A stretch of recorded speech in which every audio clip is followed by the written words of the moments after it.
Hola, ¿qué tal? Buenas noches. Espero que se encuentren muy bien. Estamos aquí transmitiendo en vivo y esperando a que llegue nuestra amiga Nadia. Hoy nos hablará sobre aprender a decir no sin culpa, cómo construir relaciones sanas. Ella es una amiga de la Facultad de Psicología, sexóloga. Su nombre es Nadia Marisol Serrano Rizo. Ella está intentando llegar, eh, pues ya saben que la Ciudad de México siempre es un poco compleja con la forma en que eh, el tráfico nos va complicando. Pero en lo que ella llega, pues a mí me gustaría como hacer la función de los avisos parroquiales para quienes ya nos están observando. Veo que en Facebook en vivo tenemos a, a más de 100 personas. Eso nos alegra muchísimo. Y quiero contarles un poco de nosotras, de nuestro programa Educaréis.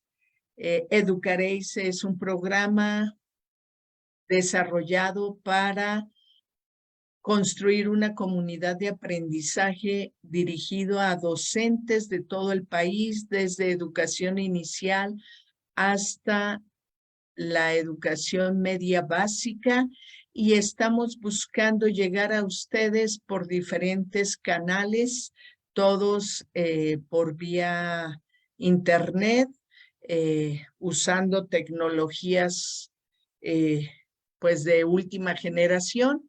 Por eso les invitamos, anoten por ahí nuestro Telegram. Nuestro canal de Telegram es Educaréis.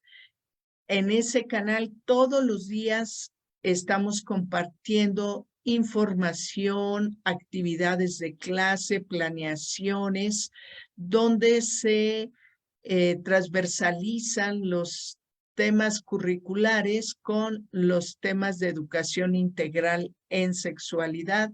También estamos en Facebook, Educación Integral en Sexualidad, por donde nos están viendo ahora. Tenemos Educaréis GESAC en nuestra página de Instagram.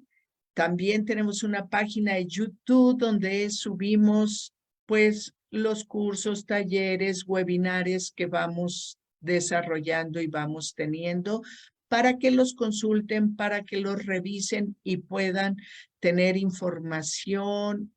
Y si es posible, contáctenos, ya sea por Gmail o contáctenos por WhatsApp. Tenemos ahí el número.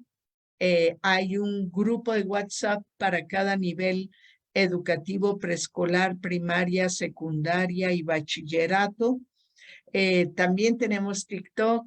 Hasta ahora, pues la mayor parte de las cosas que subimos a TikTok tiene que ver con la promoción de los webinares, pero próximamente tendremos también TikToks brevísimos de Gotitas Educaréis, donde ustedes podrán tener en pocos segundos algo contundente respecto a la educación integral en sexualidad. Bueno, pues mientras seguimos esperando a que llegue Nadia, les quiero, eh, les quiero leer su semblanza. Yo espero que no tarde mucho más. Les quiero hablar de ella. Eh, ella se formó como psicóloga social y psicóloga clínica. Es egresada de la Facultad de Psicología de la UNAM, además de formarse como especialista en estudios de género por parte del Colegio de México y el Instituto Simón de Beauvoir. Es educadora sexual por parte del programa de sexualidad humana, Prosexum, de la Facultad de Psicología de la UNAM, a cargo de la maestra Ofelia Reyes Nicolat, en donde Nadia ha realizado varias actividades individuales y grupales centradas en el erotismo, las identidades sexuales y la valoración y la apropiación del cuerpo como principio de autonomía y eje político desde los feminismos. Se especializó en feminismos y género dentro del Diplomado de Feminismos en América Latina y el Caribe del Centro de Investigaciones Interdisciplinarias en Ciencias y Humanidades de la UNAM, el conocidísimo SAGE. Posteriormente realizó la especialización en terapia narrativa en el Centro Comunitario Dr. Julián MacGregor y en el Sánchez Navarro de la Facultad de Psicología de la UNAM. Se desempeñó por 7 años como coordinadora del área de jóvenes y promotoría de la Red de los Derechos Sexuales y Reproductivos en México. Fue coordinadora del programa Gente Joven en MEXFAM, donde participó en la cumbre de jóvenes de la IPPF, Federación Internacional de Planificación Familiar, en Londres en 2006. Tiene más de 10 años desempeñándose como consejera y especialista en salud sexual y reproductiva en la Clínica de Adolescentes SC, consultora en el tema de derechos sexuales y reproductivos para diversas organizaciones de la sociedad civil. Es instructora de la plantilla docente del Sistema Incorporado de la UNAM en la Dirección General de Incorporación y Revalidación de Estudios, DGIRE, debe de nombrarse, desde 2009 a la fecha. Ha participado en diversas pláticas y capacitaciones en instituciones públicas y privadas, impartiendo temáticas relacionadas con los derechos sexuales y reproductivos como la violencia de género, el aborto, sexualidades, adolescencia y pubertad, género y erotismo, autonomía, cuerpo y feminismos, educación para la paz, entre otros. Ha participado como ponente y tallerista en congresos nacionales e internacionales. Es psicóloga clínica en terapia individual con niños, niñas, adolescentes y adultos de pareja con enfoque en respeto a la diversidad en el marco de los derechos humanos, y actualmente es activista y defensora de derechos de las mujeres y fundadora de la Cajita del Placer, que seguro por ahí la han de conocer varios, el primer centro educativo y cultural de las sexualidades en la Ciudad de México. Pues bueno, muchas gracias. Ya está con nosotras Nadia, ya llegó por acá, y lo que voy a hacer ahora es invitarla a ser coanfitriona para que pueda compartir lo que tenga que contarnos y pueda darle yo los micrófonos. Muchísimas gracias. Sé que estás llegando ahora corriendo, que esta ciudad no tiene palabra de honor, que siempre tenemos que sortear las vericuetas del transporte público, pero te agradezco mucho que estés por acá. Un abrazo y bueno, pues de lleno a compartir con nosotras. Gracias por aceptar la invitación. Ay, pues muchas gracias, Claudia. Es un honor y un gusto para mí colaborar contigo. Pues eres de las personas, que más me remite a una de las etapas más bonitas de mi vida, que es la UNAM, la Facultad de Psicología. Así es que cómo no decirte que sí. Además te recuerdo con mucho cariño, al igual que a tu compañera, en fin, a muchas personas, ¿no? Que conocemos en común. Muchas gracias por la invitación. Pues, ¿cómo aprender a decir que no sin sentir culpa? Yo creo que, híjole, difícilmente creo que a alguna persona le haya resultado fácil ese tema. Me parece que es hasta un tema que debería de enseñársenos en la currícula normativa desde básico, ¿no? O sea, es parte de la forma de comunicarnos, de tener mensajes más eficaces con las personas, de incluso disminuir la rispidez en las relaciones humanas. Me parece que es uno de los elementos más importantes que si lo supiéramos manejar, insisto, desde que somos muy pequeños y pequeñas, tendríamos la vida resuelta en muchos sentidos y sobre todo en la cuestión de la comunicación. Y esto, aunque pareciera ser que es algo muy técnico, aprender a decir que no, aprender a poner límites, porque creo que muchos y muchas lo asociamos con esto, pareciera ser, insisto, que es una cuestión hasta de logística, hasta de práctica, ¿no?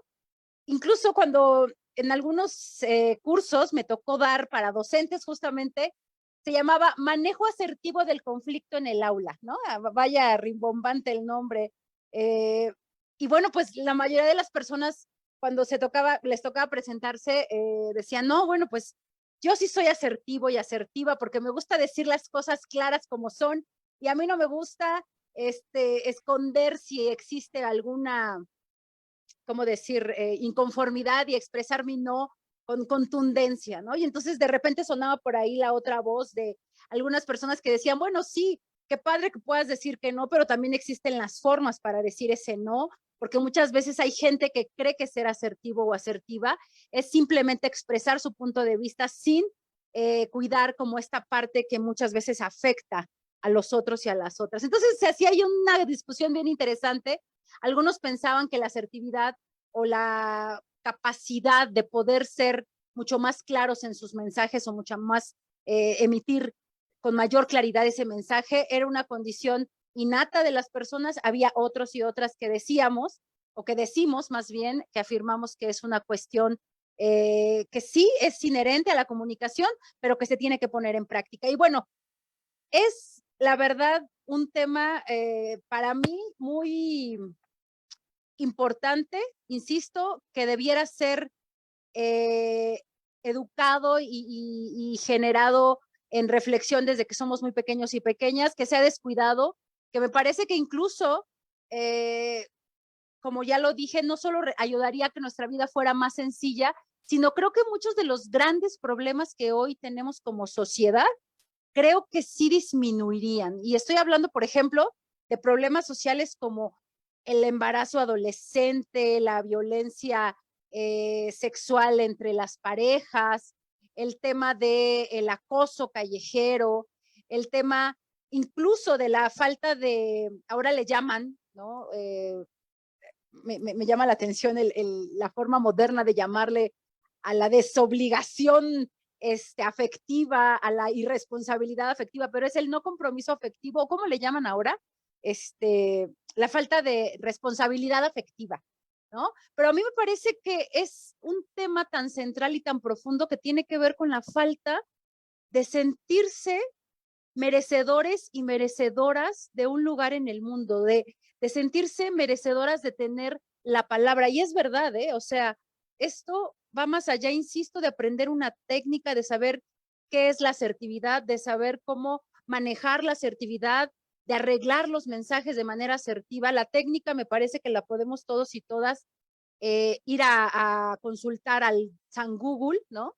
Pero esto tiene que ver con la conciencia clara de que como seres humanos, de que como personas tenemos la posibilidad de emitir nuestra opinión, de generar una opinión que no solamente es, digamos, una voz al aire, sino es lo que somos, es la expresión de lo que pensamos, es la expresión de lo que sentimos y es de manera simbólica el emitir el mensaje ante el mundo de que existimos. Entonces, imaginemos qué tan profundo es esto.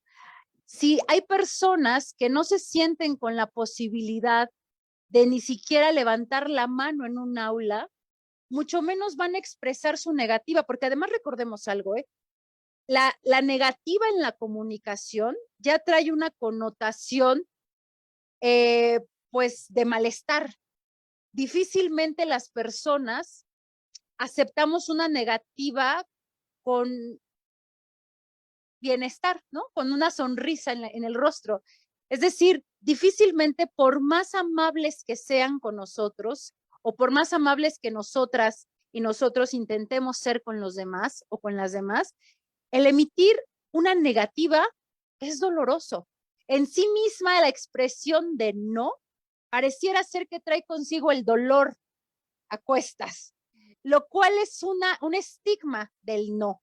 Y tiene que ver también con la cultura en la que nos desenvolvemos. Es bien sabido que las culturas latinoamericanas, o la cultura latinoamericana, si es que pudiéramos llamarla, digo, porque son muchas dentro de la cultura latinoamericana y de los países que compartimos Latinoamérica, habemos muchas culturas, ¿no? Inscritas dentro de este continente, pero es bien sabido que somos, pues, personas, digamos, más hospitalarias, más dicharacheras, aparentemente mucho más platiconas, mucho más, entre comillas, sociables, felices. Por ahí en las encuestas de felicidad se supone que puntuamos muy alto las mexicanas y los mexicanos junto con los brasileños y las brasileñas, ¿no? En índices de felicidad o de percepción de la felicidad. Pero fíjense que es muy contrastante porque no corresponde justamente esa felicidad o esa aparente apertura en la comunicación a el concepto de asertividad. No somos precisamente una cultura asertiva.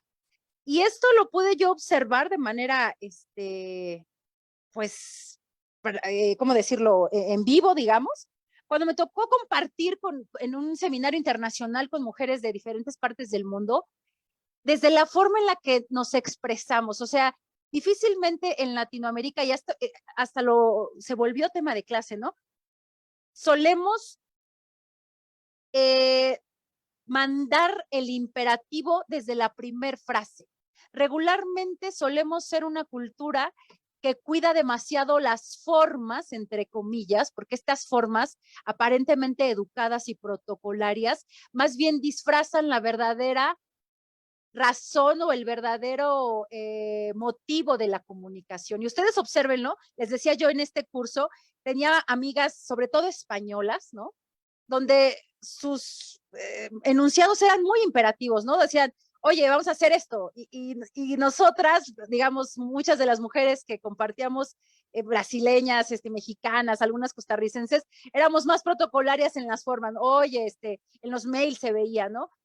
Buenas tardes, espero que se encuentren muy bien, en vía de la presente, bla, bla, bla, bla, bla. Entonces, justo una de ellas, una de estas amigas decía, oye, es que aquí en México para poder expresar algo yo me he dado cuenta que se suele decir muchas frases como para tratar de disimular lo que quieres en ese momento.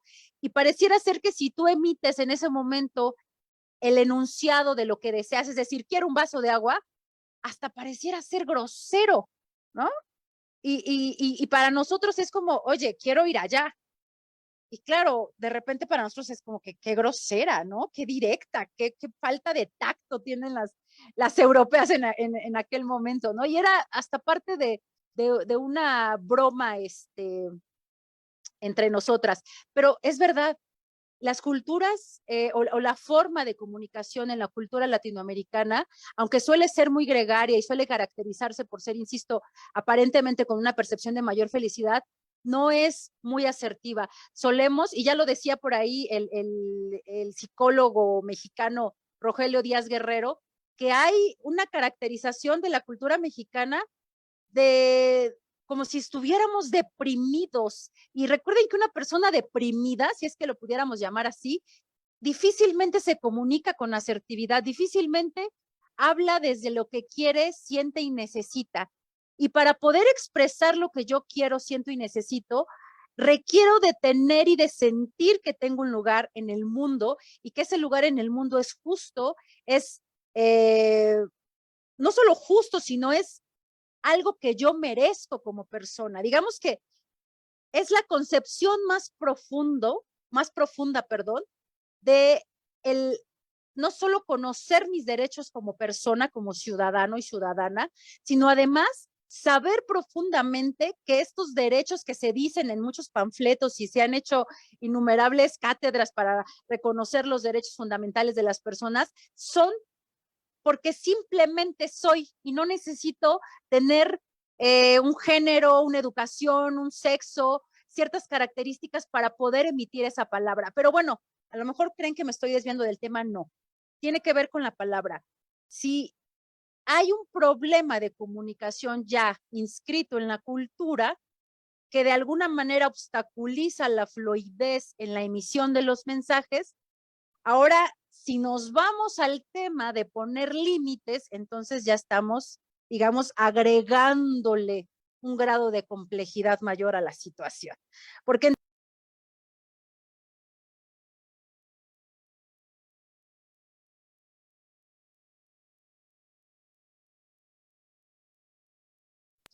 ya, perdón.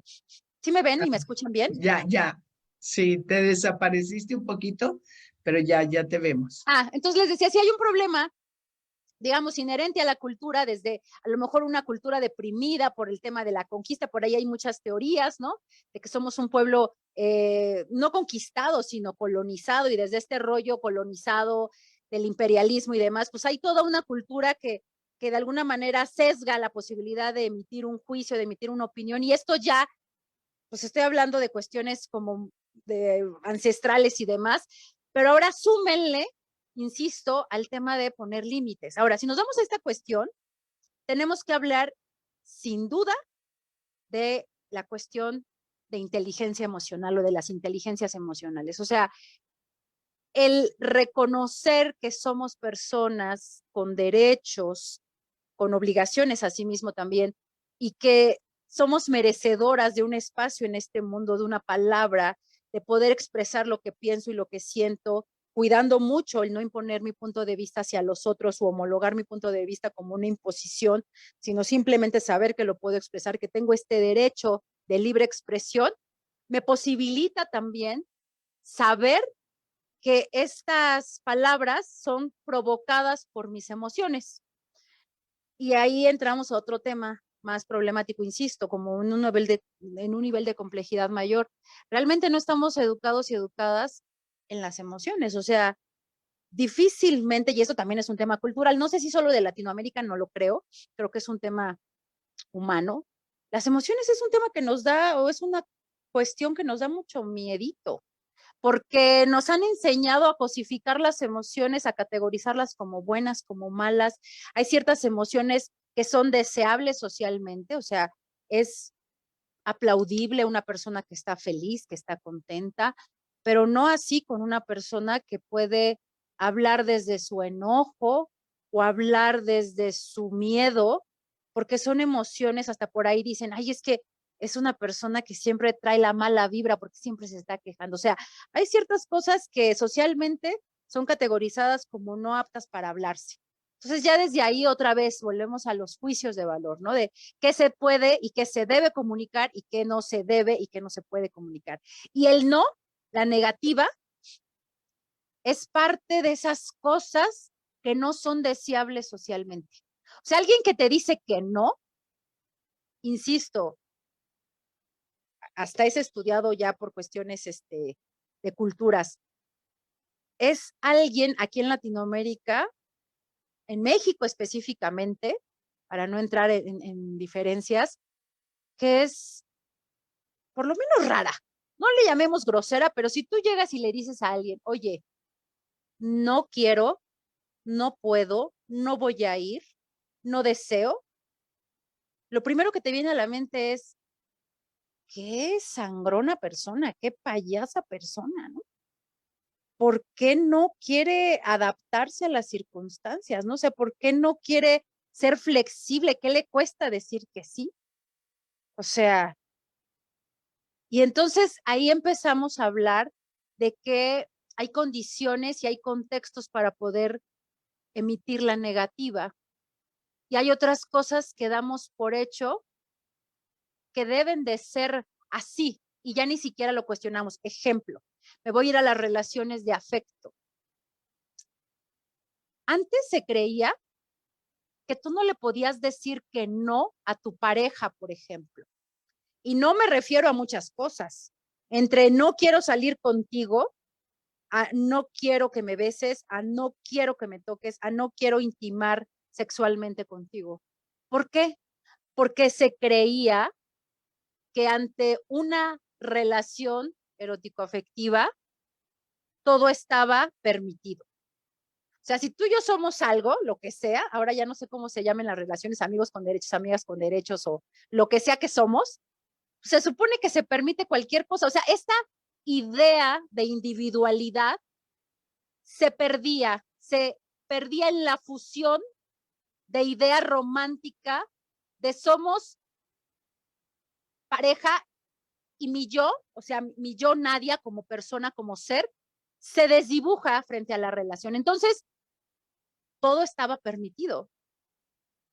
Entonces, si tú te osabas, y estoy hablando, yo tengo 40 años, estoy hablando de mi adolescencia, o sea, estoy hablando de hace más de 20 años, no más, ay Dios, qué barbaridad. No está bueno hacer las cuentas porque luego uno se espanta, unos 25 años, ¿no? Hace 25 años, si tú decías que no ante una situación como las que les acabo de contar, era visto como, ay, qué raro, o sea, si es su pareja, ¿por qué le iba a decir que no? Pues, ¿por qué? O sea, si al final son parejas, se dijeron que sí, se supone que se aman, o sea, no había un entendimiento, insisto, del espacio vital, de la individualidad o individuación, como le quieran llamar, ¿no? Del individuo, del ser, con interdependencia a la relación de pareja. Y entonces, pues hablábamos del tema romántico como un tema de fusión. No, pues es que esos temas no se tocan, son temas de pareja. ¿Quién sabe qué pasó? Se pelearon y no pasa nada. Esos temas se tienen que, ¿cómo se llama? Analizar desde lo privado. Cuando hoy nos damos cuenta que no, justamente eso ha ido representando cada vez más un tema que ya incluso hasta legalmente ha dejado de llamarse cuando hay una situación como estas, incluso se ha hablado ya y se habla específicamente de violaciones, ¿sí? Como la máxima transgresión de este espacio vital, eh, de esta, pues sí, de este espacio vital y de esta cuestión íntegra de la persona dentro de una relación afectiva y de pareja. O sea, claro que puede haber una transgresión y por supuesto que las hay y las ha habido siempre, solo que antes no se hablaba porque justamente como tenía que ver con esta parte, entre comillas, de lo privado, de las cosas que no se decían, que eran cuestiones del afecto, entonces se tenían que mantener, digamos, en secrecía. Y ahora nos damos cuenta, incluso insisto en lo legal, que ya estamos hablando de una problemática social, que incluso ya se habla, ya no de una forma de violencia intrafamiliar, hasta el concepto de intrafamiliar, ¿no? Ahora se habla de una violencia familiar que es parte, ¿no? De una violencia social que ha sido permitida y que ha sido normalizada, porque ¿cómo es que vas a decirle que no a tu pareja si hay ciertas obligaciones veladas en discursos románticos en donde pues, es tu obligación como su pareja, ¿no? Anteriormente incluso, no sé si siga así, si hay una abogada o abogado, por favor, corríjanme, pero era hasta una, ¿cómo se le llama? Cuando tú te quieres divorciar, era se me fue ahorita la palabra, una razón, ¿no? Para que, una razón de peso para divorciarte si es que no había consumación de la relación sexual dentro de la pareja, ¿no? O sea, tú podías decir, es que ella se negó a tener intimidad y se supone, o él o ella, ¿no? O quimera, lo que sea. Y entonces, pues eso es una flagrante a la normativa de las relaciones matrimoniales. Entonces, ¿sabes qué? Pues nos tenemos que divorciar, ¿no? Entonces, imagínense todo esto que les estoy platicando, es todo un refuerzo cultural de por qué nos da pena decir que no. ¿Por qué poner límites socialmente? Creemos que está mal visto, que de alguna manera nos van a tachar a lo mejor de mojigatos, de mojigatas, o que simplemente, insisto, nos van a tachar de personas especiales, payasas, y bueno, en mi pueblo les dicen de otra manera, ¿no? Bueno, no lo voy a decir porque estoy ante un auditorio muy respetable, ¿no? Entonces, volvemos al punto, poder expresar mi punto de vista, poder expresar mis opiniones, poder expresar mis deseos, poder expresar mis emociones, es más profundo que una técnica de poder comunicarme asertivamente, de poder ser eficaz en mi comunicación, de mandar un mensaje claro y directo ante lo que quiero. Es una emancipación absoluta de lo que soy frente a las personas. Es tomar, digamos, esta fuerza que tengo sobre mi yo. ¿Y qué es lo que me va a dar esta fuerza sobre mi yo? Lo que siente mi cuerpo, que es a través de sus sentimientos y de sus emociones, que es esa primera información que le llegan de esos estímulos externos y le va a hacer saber si eso que está viviendo la persona, llámese en relación a quien sea, la pareja, las amistades, el trabajo, la vida en general, le está generando una sensación positiva, ¿sí? Que le genere bienestar, o una sensación que le empieza a generar malestar, y que por esa información que proviene de sí misma, de sus emociones, esa persona pueda decir no quiero, independientemente de si está bien visto, si a lo mejor se suponía que tenía que haber dicho que sí, o se suponía que tenía que haber dicho que no, no importa. Además, a lo mejor hace 5 minutos dije que no, o que sí, perdón, pero hoy esta misma información y esta misma emancipación o poder que tengo sobre mi yo, porque soy, digamos, la más experta de mí, porque soy la que vive en mí, soy la que habita en mí, y nadie más puede saber más de mí que lo que sé yo. Entonces, con estas mismas argumentaciones te puedo decir, aunque haya dicho antes que no, o perdón, que sí, hoy te puedo decir que no. Si tuviéramos esta posibilidad, créanmelo, que, bueno, de entrada los psicólogos y las psicólogas clínicas no tendríamos tanto trabajo, porque creo que una de las principales circunstancias por las que llegan las personas a terapia es la falta o la sensación de falta de capacidad para poner límites. Entonces, pero tendríamos de verdad una comunicación más clara, tendríamos personas con con mejores percepciones de sí mismas, con mejores niveles de autoestima. Tendríamos, ahora sí, literal, personas más felices, no perceptiva, o sea, no en la cuestión de la percepción solamente, sino creo que realmente personas más felices, porque además, ojo, todo este rollo que estoy contando no solamente es una cuestión individualista, tiene que ver con una cuestión social. El que tú puedas expresarte desde los ámbitos más sencillos de la vida, como en relación a tu familia de origen, a tu pareja, a tus amistades, te permite tener conciencia de la otredad, es decir, de aquello que te conforma como persona social, y te hace saber que este poder de la palabra, este poder de la comunicación, no solamente puede delimitar las acciones de los seres más inmediatos a ti, sino incluso tienes la posibilidad de delimitar y de accionar tu poder de palabra ante, voy a decirlo así, el Estado, por ejemplo, ¿no? Y aquí estamos hablando ya de una cuestión de democracia. O sea, yo como persona que se hace consciente de sus derechos en una cuestión individual, también esto me lleva a pensarme como una persona en sociedad que se hace consciente de sus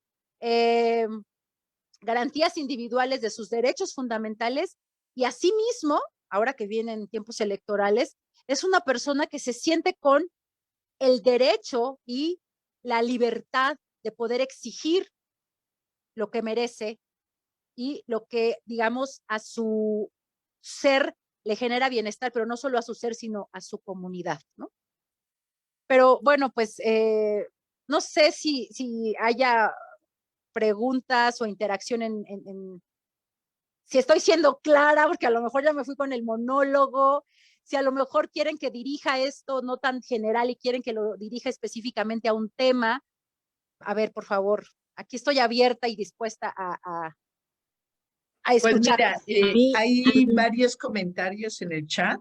Tenemos, pues hay muchísimos adolescentes, muchísimos estudiantes, muchísimas estudiantes. Sí, sí me escuchas ahí, ¿verdad? Ujú, ujú. Y bueno, algunos juegan con el tema, otros lo toman en serio.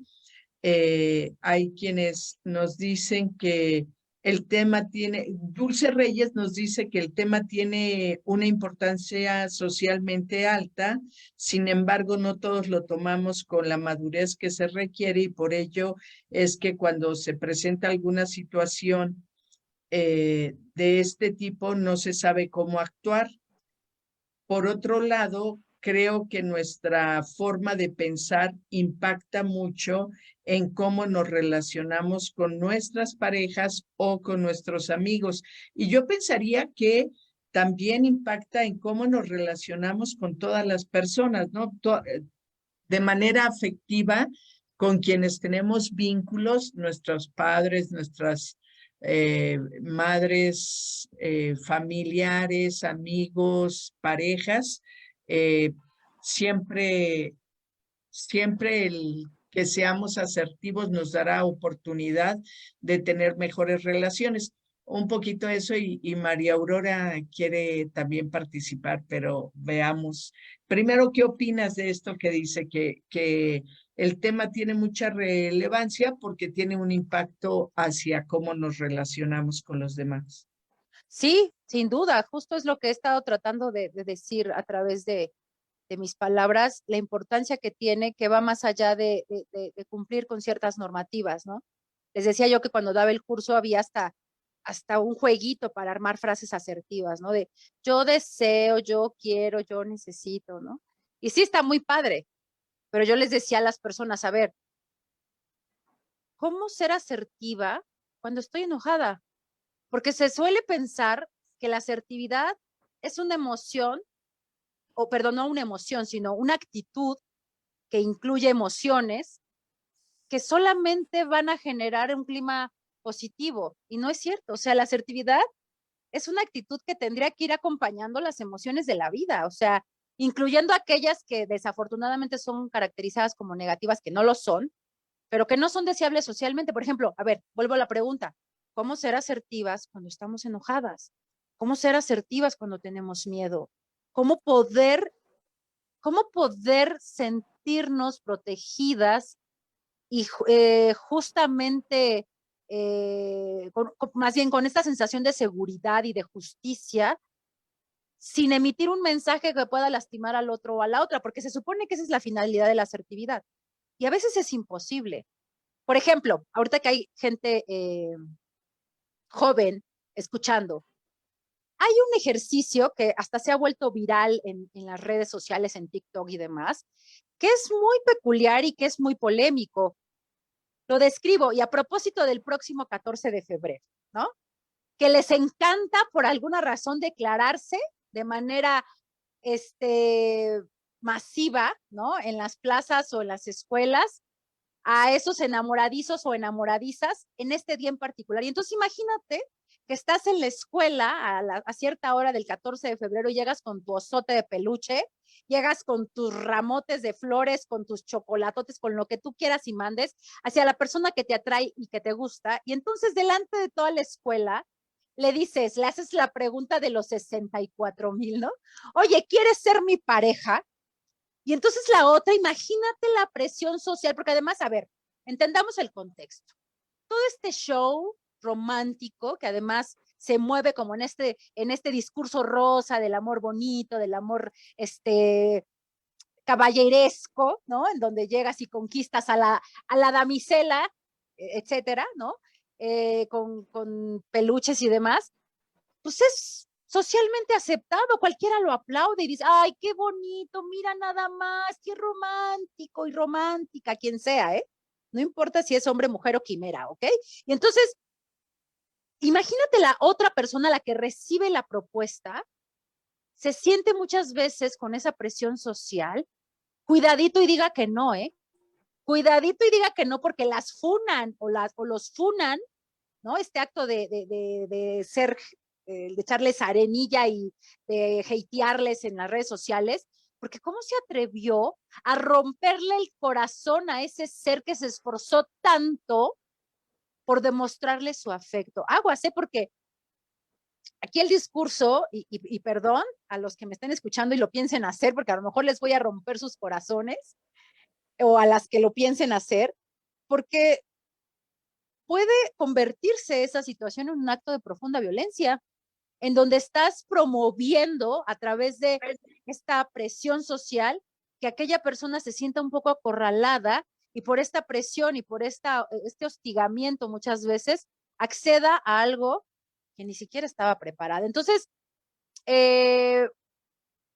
es una práctica de importancia social, sí. Es más, no solamente es una práctica de importancia social, sino que es más, yo me iría todavía más hacia adelante.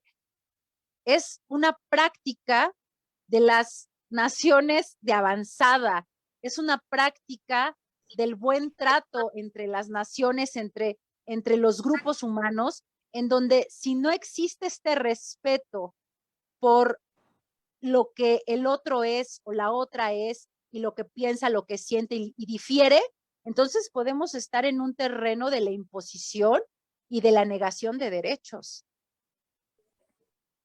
Gracias. María Aurora, ¿quieres participar? ¿Hay algo Sí, que muchas gracias. Disculpen que no prenda la mano en un lugar oscuro. Súper interesante, maestra, este tema, y es muy aplicable a la relación integral. Me gustaría ver. Ay, si perdón, podemos casi se escucha. los... Ay, perdón, se escucha un poco te oyes muy entrecortado. trabada, María Aurora? Está difícil, no te entendemos lo que nos estás diciendo. Bueno, describo. Ok, lo escribes y yo se lo leo a Nadia para que no perdamos como el hilo de la conversación. Te voy leyendo mientras María Aurora nos hace favor de escribir. Te voy ¿Sí? leyendo otra que dice Ace Robles. Me llama la atención en la forma en que explica y nos expresa sobre el tema de afecto, de decir que no a las personas. Tiene coherencia su plática de cómo nos da a entender el tema, nos expresa de forma fácil de las situaciones de afecto. Y yo creo que también tiene que ver con efecto, ¿no? Que llega a tener con la pareja. Eh, nos, María Aurora, lo que le entendía al principio era que le parecía sumamente interesante e importante el tema y nos dice, ¿nos podrías dar ejemplos de cómo estos conceptos se aplican a la educación integral en sexualidad? El concepto de asertividad, supongo, el concepto de, pues, hacerte cargo de lo que dices y esas cosas, ¿no? Sí, pues es fundamental, es parte de lo básico. Cuando yo pienso en la educación sexual integral, pienso en tres conceptos muy importantes. Yo les he llamado el principio bueno, son tres conceptos para hablar de un principio, perdonen ustedes. Y esos tres conceptos para ese principio es autoestima, autoconocimiento, ¿no? A ver, esperen, es autoconocimiento, autoestima, y se me está yendo ahorita la última, pero bueno, empecemos con estas dos primeras. La primera tiene que ver con qué tanto me conozco yo, pero no solamente a nivel físico, o sea, no solamente cómo es mi cuerpo, cómo soy yo, sino qué me gusta a mí. Hay gente de verdad, créanme, que llega al consultorio, bueno, yo lo digo porque hablo desde mi práctica profesional, y no saben qué quieren, ¿no? Yo tengo muchos consultantes, mujeres y hombres muy jóvenes, que hoy a sus 18, 19 años están en una crisis terrible de existencia porque no saben para dónde van, qué quieren hacer, les aterra el futuro y tiene mucho que ver con ese primer acercamiento al quién soy. Y para mí eso es básico en la educación sexual, en la educación integral, perdón, de las sexualidades. O sea, va más allá de saber nombrar mi cuerpo, de saber decir esto se llama así, esto se llama asao, o soy una mujer, soy un hombre, tengo una orientación sexual de esta forma, o tengo una práctica erótico-afectiva. O sea, eso, digamos, es como la parte conceptual. Esto es algo más profundo que tiene que ver con lo que siento y que tiene que ver con lo que puedo expresar y con lo que puedo expresar a partir de lo que conozco de mí. Y esto no se puede saber, sí, o sea, no se puede saber, perdón, descartando o dejando de lado mis emociones, que es lo más genuino que poseemos los seres humanos. Es la comunicación más genuina porque es la que surge de mi interior, es la que responde mi cuerpo ante los estímulos del exterior. Entonces, si una persona no se conoce, va a ser muy difícil, ¿sí?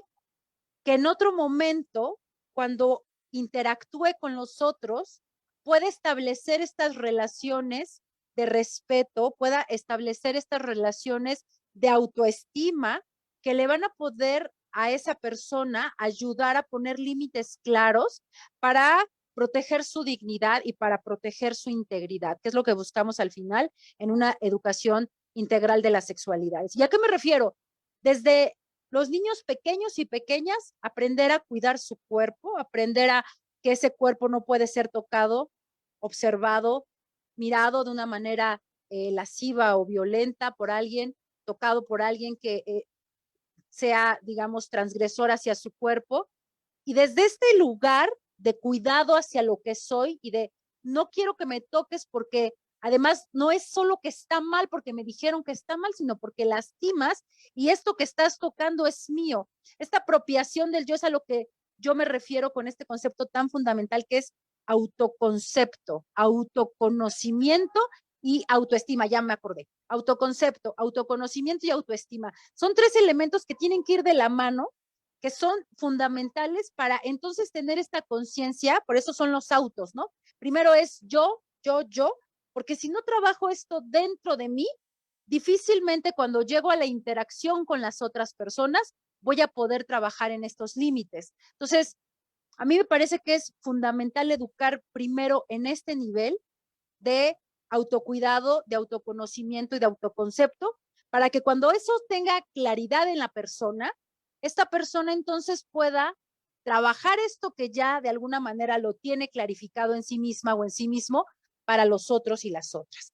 Ejemplos. Si yo me estoy relacionando, digamos, en la primera infancia, en los juegos de contacto, pues entonces empiezo a aprender que mi fuerza puede ser demasiado fuerte o demasiado intensa, digamos, que puede lastimar a los otros y que por más divertido que pueda ser para mí, ya está teniendo un efecto negativo en nosotros. Entonces, no solamente empiezo a hacerme consciente de los gestos de negativa de los otros, sino también empiezo a hacerme consciente de que probablemente el otro por pena no lo va a decir y entonces es cuando tenemos que enseñarle a los niños y a las niñas a decir, tienes que preguntar y tienes que corroborar si lo que estás haciendo está haciendo sentir cómodo y cómoda a los demás. Eso difícilmente lo trabajamos en las infancias, ¿eh? Regularmente esperamos a que el otro nos diga si le gusta o no le gusta. ¿Por qué no enseñar en las infancias a que ellos y ellas expresen esta preocupación del otro y de la otra? A ver, oye, estamos jugando a las, ¿cómo se dicen ahora? Ya no sé a qué juegan los niños y las niñas, pero digamos en un juego de nuestra época, ¿no? A las encantados y a los encantados, ¿no? Oye, pues sentí como que te aventé muy fuerte o sabes que ni siquiera sentí. Oye, ¿no te lastimé? ¿O estás bien? Créeme que esas preguntas, aunque parecieran ser obvias y aunque parecieran ser insignificantes dentro de las relaciones humanas, hacen sentir que al otro y a la otra le importas. ¿Sí? Y eso tiene un efecto, hablando del efecto afectivo, ¿no? Muy importante. Imagínate ese niño o niña que va hacia la adolescencia, que vuelve a tener esta misma concepción del otro y de la otra, ya no digamos en una condición de juego, ahora estamos hablando ya de otro tipo de juego, ¿no? en este juego, digamos, de exploración sexual en donde, oye, pues te estoy besando, esto me está gustando, pero de repente siento que cierras la boca, a ver, esto te está gustando, te sientes cómoda, cómodo con esto. O sabes, aunque me digas que sí te observo llorar, ¿por qué aunque me digas que sí, si te observo llorar, voy a hacer caso omiso, perdona, una expresión comportamental clara de algo, no sé si malo o bueno, pero estás llorando? Paro y te pregunto, oye, te observo llorar, ¿qué pasa? ¿Continuamos? Porque a lo mejor estás llorando de felicidad, ¿no? También, ¿no? Pero entonces tengo la calma de poder sentir al otro en consonancia con sentirme a mí. Entonces, imagínate esta educación de conciencia de la otredad en consonancia o simultáneamente con todo esto que les acabo de decir de las 3 A's, autoconocimiento, autoconcepto y autoestima, pues van a hacer un gran trabajo porque nos van a ayudar a tener conciencia de mi ser y de la otredad, independientemente de qué tipo de relaciones. Rápidamente, 2 cosas. Los factores que más afectan el comportamiento asertivo es el ejercicio o las jerarquías de poder y el afecto. O sea que donde más vas a tener broncas para ser asertivo y asertiva y poner límites es en las jerarquías verticales, es decir, con tu jefe, tu jefa, con estas relaciones, digamos, de poder jerárquico que existen todavía en muchos lugares en el mundo, con tus padres, con tus hermanas mayores, con aquellas personas que les merezcas respeto por alguna condición en particular, cuestiones de ser tus subalternos en tu empleo, o en relaciones de afectos profundos, llámese relaciones consanguíneas o relaciones elegidas, ¿no? Entonces, vamos a tener broncas en prácticamente todas las aristas de la vida si no lo trabajamos, ¿no? Muchas gracias, Nadia. Y justo eso se vincula mucho a lo que nos dice Denise Rentería. Nos pregunta, ¿cómo ayudar a los adolescentes a conocer en qué temas específicamente deben aprender a poner límites? Híjole, mira, yo lo que primero haría sería una sensibilización para que ellos aprendieran a reconocer sus emociones. ¿Qué quieren? ¿Qué les gusta? ¿Qué sienten? Desde un sensorama, ¿no? O sea, desde llegarles a sus sentidos, a su despertar y evocar sus sentidos, trabajar sus emociones para que ellos puedan detectar cuáles son las cosas ante las que ellos están inconformes, ¿no? Que podríamos generar desde diferentes dinámicas hasta focus group, ¿no? O sea, ¿cómo se llaman estos círculos de grupo? ¿Cómo les llaman? Grupos focales. Gracias. Dios de mi vida, ahora ando con medio gringa yo. Grupos focales, ¿no? En donde podamos hablar, a ver, ¿qué es lo que hoy por hoy les preocupa a los chicos y a las chicas? Vamos a ver, vamos a escuchar, ¿no? O sea, porque créeme que lo que a nosotros nos preocupaba, ahora a ellos ya no les preocupa tanto.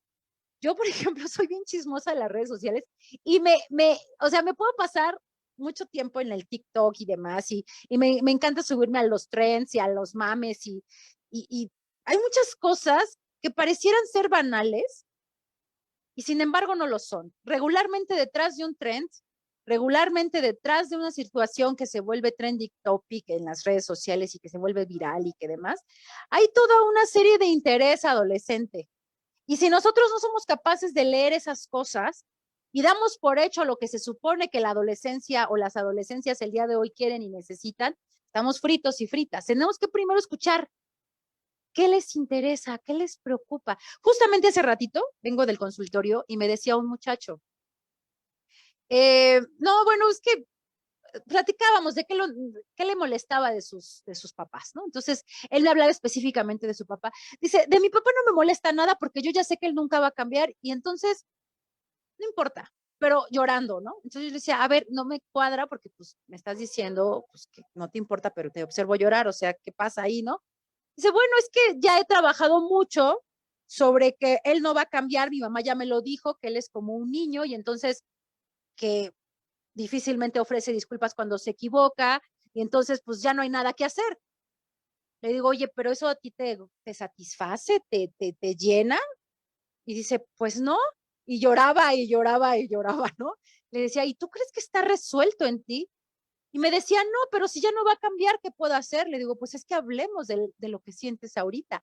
No, bueno, hablamos de una sensación de injusticia, de incluso que él se sentía relegado por su mamá, porque a veces prefería a su papá, porque aunque su papá, sabiéndolo desde su mamá, que era una persona que o sea, ante los ojos de la mamá era una persona inmadura, él regularmente sentía que la mamá le daba el beneficio siempre de la duda al papá y, en fin, ¿no? Una serie de cosas. Entonces, cuando yo le dije, a ver, fulanito de tal, vamos a centrarnos en esto que hoy está aquí y es lo más genuino y lo más transparente que existe más allá de lo que se supone que debes de trabajar en tu mente, que son tus sentimientos y tus emociones, que es ese llanto que está aquí. ¿Qué significa? Pues estoy enojado porque esto es injusto, porque mi papá, bla, bla, bla. Bueno, se descoció de tal manera que el que él pudiera expresar eso, aunque él supiera cognitivamente que a lo mejor el papá no cambiaba, que también después platicamos de la posibilidad de cambio, que no depende de él, pero en fin, etcétera, etcétera, él sintió un alivio porque se le dio un espacio a lo que él sentía. Entonces, regreso a la pregunta, ¿cómo poder saber? Hablemos con ellos, escuchémoslos, sepamos cuáles son sus temas, cuáles son sus motivaciones, cuáles son las cosas en las que ellos se mueven actualmente, qué es lo que a ellas y a ellos les está generando en este momento preocupación y dejemos un poco nuestras posiciones de poder en el sentido de, ay, son banalidades, o sea, ¿cómo se van a estar fijando en las perlas del babo? A ver, espérate. Si se está, bueno, no sé si sepan de las perlas del babo o estoy hablando en inglés, ¿no? Este, un fulano cantante, que sacaron un video de él porno donde según aparecía con unas perlas incrustadas en su pene, bueno, pues tiene 3, 4 días que acaba de hacer un tema viral. ¿Por qué está causando tanta conmoción en la gente joven? ¿Qué pasa ahí? O sea, ¿por qué están tan interesados? ¿Qué pasa con ese morbo hacia el pene? ¿Qué pasa con esas perlas que estaban ahí? O sea, ¿qué onda, no? Esa figura que es un ser que además tiene ya toda una caracterización como de hombre rebelde, sin causa y medio agresivo ahí, que ha sido medio victimario de algunas mujeres también, figuras públicas. O sea, a ver qué pasa, qué piensan ellos al respecto de eso, qué opinan, se burlan solamente, se suben al tren de la banalidad o están también cuestionando lo que está sucediendo. Porque si nos quedamos en un discurso de lo que se supone que está pasando según nuestras mentes adultas, entonces ya perdimos ahí, ¿no? Pero bueno, no sé si estoy contestando o estoy revolviendo más el asunto. No, no, está bien, porque sí nos sucede, ¿no? Vamos al adultocentrismo y entonces desde nuestro lugar pensamos que lo que les conviene, lo que ellos deben pensar, saber, hacer, pues es un poco lo que nosotros ya vivimos, nosotras ya transitamos, pero los tiempos son distintos, las circunstancias son diferentes, la comunicación es bien diferente el día de hoy entre ellos y entre lo que sucede a su alrededor en el mundo. Eh, te quiero comentar que a Citlali, yo creo que ya se dijo, pero me parece importante que para ella quede así súper claro. ¿Cómo puedo poner esos límites en amistades sin pelear con esa persona y que no se sienta incómoda y que no me incomode su presencia ni para mí ni para ella? ¿Aplica o solo aplica en relaciones de pareja? No, la asertividad aplica en las relaciones humanas. Es más, hasta podría yo decir ahora que, bueno, yo tengo perrijos, ¿no? En las relaciones humanas con otros animales no humanos también, ¿no? Sí, de verdad, o sea, incluso hasta con los propios animales poner límites claros es fundamental, ¿no?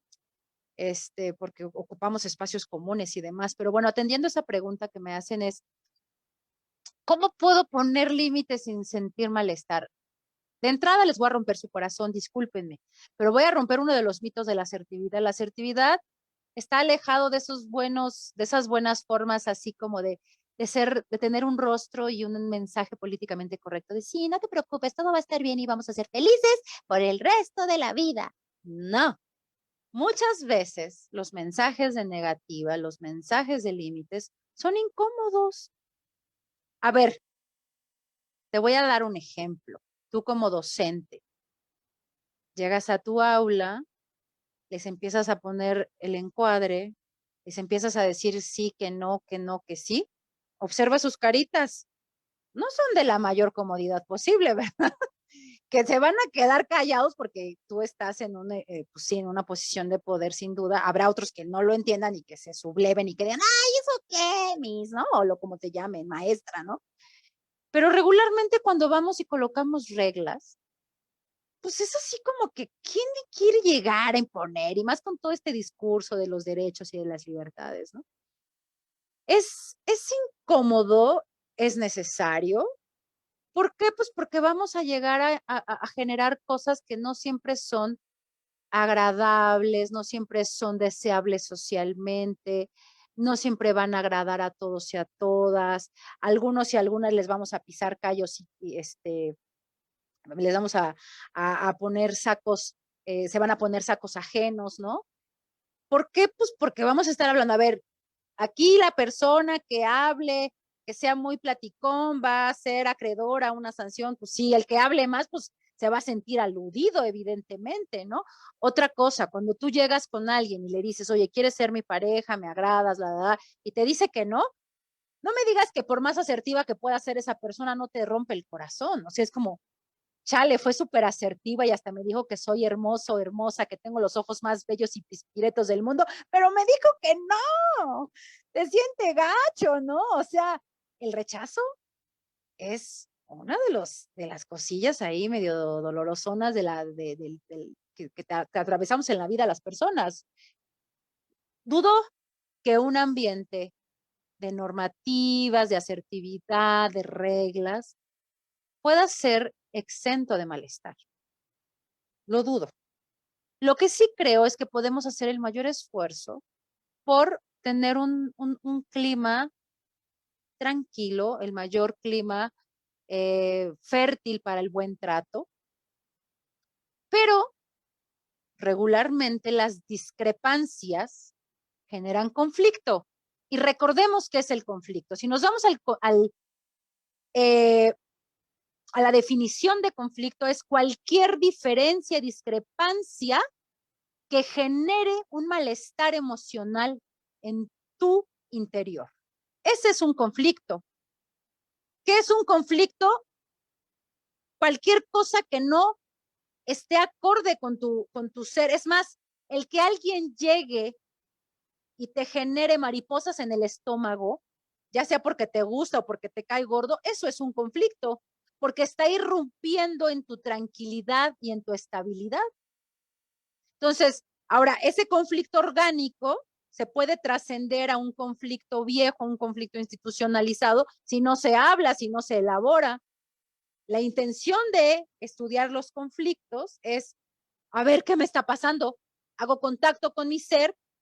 No es una casualidad que me duela la cabeza, no es una casualidad que me genere incomodidad esta maestra que está escribiendo en el pizarrón.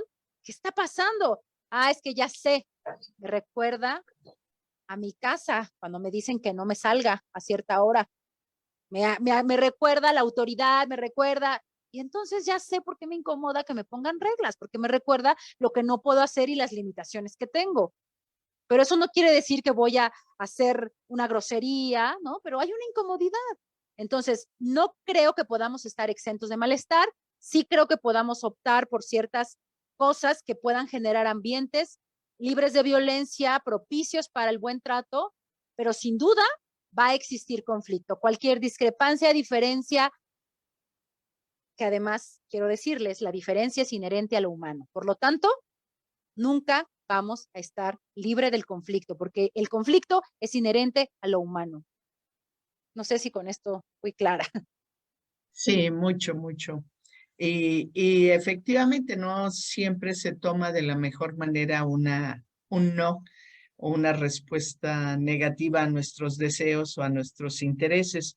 Sin embargo, tenemos que ser siempre coherentes y fieles a lo que cada quien desea y cada quien quiere, y intentar un poco de empatía para comprender.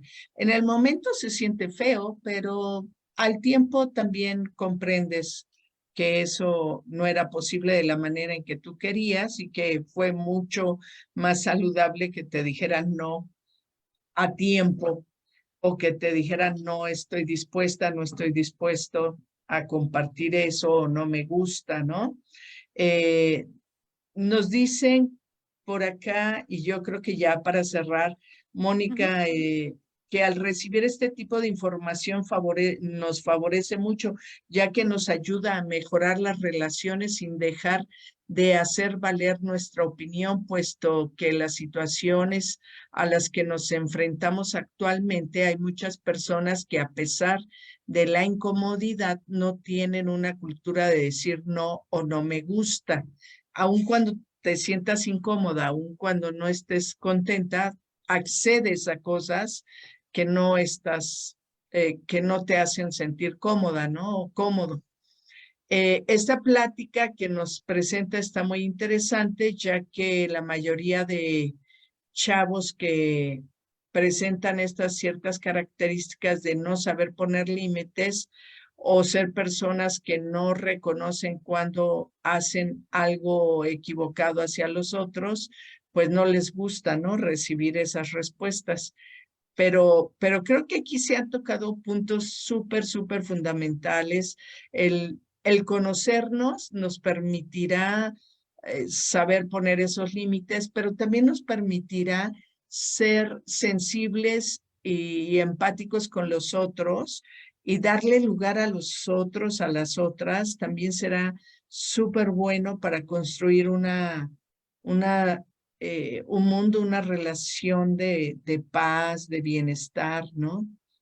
Sí, Con los otros. sí, suena re bonito, pero el trabajo es arduo. Les recomiendo mucho un manual de Pablo Gascón. Bueno, se llama EduPaz, el manual es Eduquemos para la Paz. Búsquenlo, está libre, en internet, así, Eduquemos para la Paz, y ahí se van a aventar ustedes varios capítulos sobre el conflicto, educación para la paz, resolución no violenta de conflictos, la asertividad en la comunicación, y justamente tiene un enfoque educativo, pedagógico, digamos, para educar en estos temas, y está muy bonito el manual, ¿eh? Es un manual de origen español, me parece, catalán me parece, o sea, no recuerdo, ustedes chequenlo, se llama así, Eduquemos para la Paz, de Pablo Cascón o Gascón. Hay otro que les recomiendo mucho también, híjole, ahorita olvidé el autor, pero es sobre el triángulo de la violencia, déjenme, bueno, no, porque si me salgo, a lo mejor no me puedo regresar.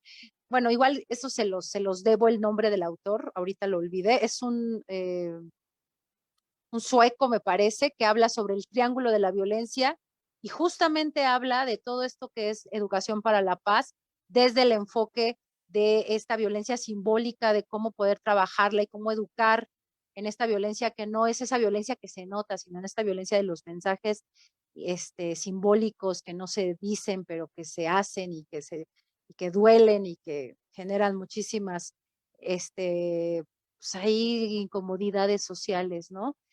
Y bueno, en fin. Y hay otro material también, bueno, seguramente ustedes lo han de conocer, que es la pedagogía de la esperanza, ¿no? Paulo Freire, Mire. que es una maravilla, ¿no? Entonces, bueno, cualquier cosa de Freire, léanla. Él, bueno, tiene cosas maravillosas respecto a la educación, y educación para la paz también muchas cosas.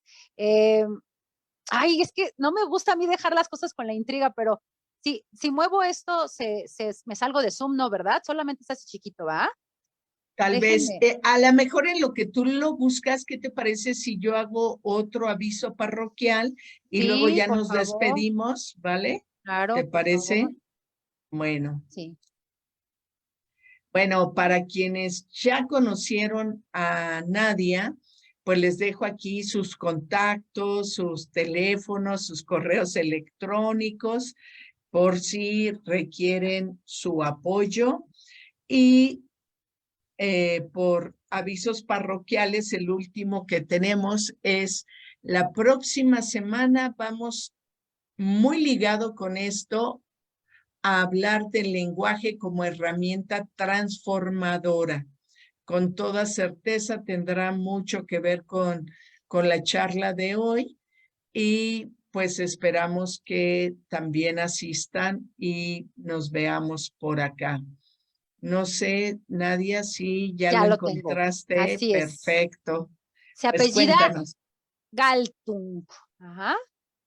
Es triángulo de la violencia de Galtung, con G de gato, Galtung, y él habla justamente de la violencia directa, de la estructural, de la cultural, justo parte de todo lo que les he hablado ahorita del conflicto.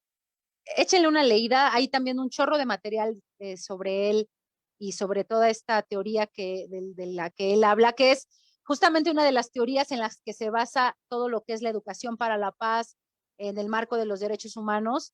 Está súper interesante, igual tiene un enfoque pedagógico. Bueno, eran mis Biblias cuando yo iba a dar estos cursos, repito, para las docencias, y se generaba una discusión muy rica, entonces creo que puede ampliar más lo que hoy estamos hablando. Entonces, ojalá les pueda servir estas referencias. Pues Nadia, mil gracias. Ha sido muy aleccionadora, ha sido muy rico. Hay muchos comentarios. Ojalá te pudieras colocar por acá un ratito para mirar otros comentarios, pero bueno, el tiempo ya no nos da más y tú tienes igual 20 cosas que hacer por hoy. Entonces, agradecerte y decirles adiós en Facebook. Pues igual, muchas gracias. Y cualquier cosa, si requieren de asesoría, pues, ahí está mi contacto. No sé si ahí lo tienes, lo puedes brindar si en algún momento lo requirieran. Mis redes sociales, búsquenme como La Cajita del Placer. Ese es un proyecto que tengo de educación sexual. Y bueno, pues no sé si pueda dar mi número de WhatsApp o si tú se los puedas Claro, si quieres proporcionar, igual lo ¿no? coloco Sí, debajo para que lo tengan todos del y todas. video y que todos puedan acudir ahí a revisarlo. Bueno, pues muchas gracias, Claudia. Gracias, de verdad. Gracias.